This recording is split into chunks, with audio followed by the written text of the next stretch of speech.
Meu nome é José Francisco Guimarães. Sou formado em naturopatia clínica pela Indústria da Saúde Brasil. Em meados de 2014, minha sobrinha, na época com 38 anos, foi diagnosticada com câncer no ovário. Como já tínhamos noção das dificuldades e da demora que havia para conseguir um tratamento, começamos, eu e ela, a estudar o que nós mesmos poderíamos fazer para retardar o avanço da doença, enquanto aguardávamos ela ser acolhida para tratamento pelo serviço público, o que só veio a acontecer quase 2 anos depois do diagnóstico, quando o tumor estourou e então não havia outra opção que não fosse interná-la. Após os procedimentos hospitalares de urgência, a paciente passou por todas as fases que geralmente as pessoas com câncer passam. Várias internações, sessões de quimioterapia, sessões de radioterapia, tratamentos de trombose. Todos, com toda razão, ela abominou, porque no caso dela, os tratamentos, além de causarem tanto sofrimento quanto o próprio câncer, mostraram-se ineficazes o tempo todo, até que ela desistiu de continuar, mesmo porque os médicos que cuidavam do caso consideraram que não tinham nada mais que pudessem fazer. Hoje em dia, com certeza, eu não concordo com essa opinião. Infelizmente, ela faleceu em 2017.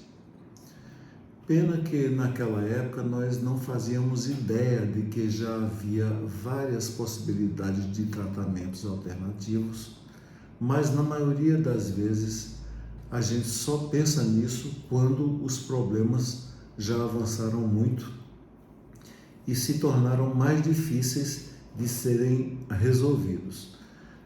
Apesar de que nós, eu e ela, já vínhamos investigando desde o começo da doença alguma coisa que pudesse fazer, mas era muito complicado de chegar numa conclusão em prazo tão curto. Afinal, o que se propõe num tratamento alternativo que possa fazer alguma diferença em relação aos tratamentos oferecidos pela medicina clássica?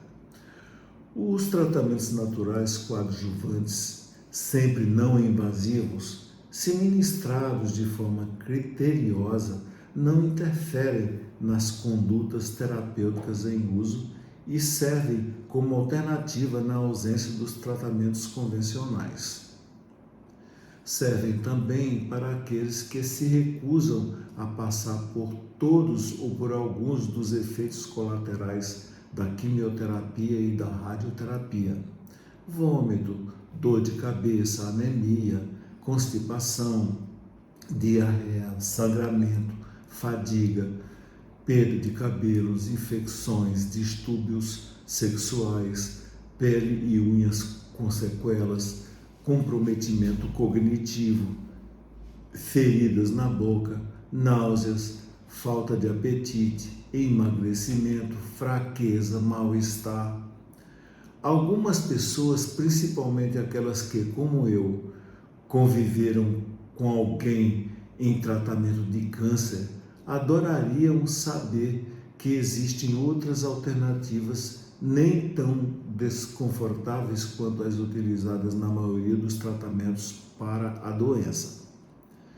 É oportuno lembrar que o câncer, como muitas outras patologias, não deve ser entendido como uma doença que podemos afirmar que foi curada, mas sim que foi posta em remissão. O que essa simples troca de palavras significa? Quando o paciente acha que está curado, ele tira o pé do freio e age realmente como quem nunca teve câncer, abrindo grandes possibilidades de retorno da doença, o que se chama de recidiva.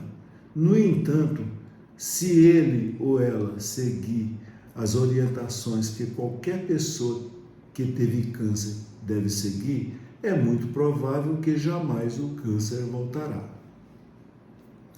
Basta você se afastar um pouco dos grandes centros urbanos que você tem notícias de inúmeros problemas de saúde não tratados por falta ou insuficiência de infraestrutura adequada e de especializações não só para câncer.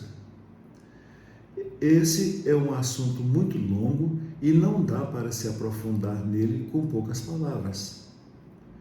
Selecionei o depoimento de um dos meus pacientes que tratei em 2022, senhor José Feliciano, 79 anos, de Rio Real, Bahia, que depois de uma semana de tratamento, apenas com chá de folhas de graviola, lá mesmo na Bahia, sentiu-se suficientemente bem para vir a Campinas, São Paulo, onde tivemos condições de incrementar as terapias naturais que nós utilizamos naquela época e que, segundo o próprio paciente, ele continua utilizando até hoje com uma pequena diferença. Ao invés do chá, ele produz a farinha das folhas de graviola que consome junto com os alimentos. O médico grego Hipócrates, o pai da medicina, aquele do juramento dos médicos, 400 anos antes de Cristo, afirmava que o seu remédio que o seu alimento seja o seu remédio e que o seu remédio seja o seu alimento.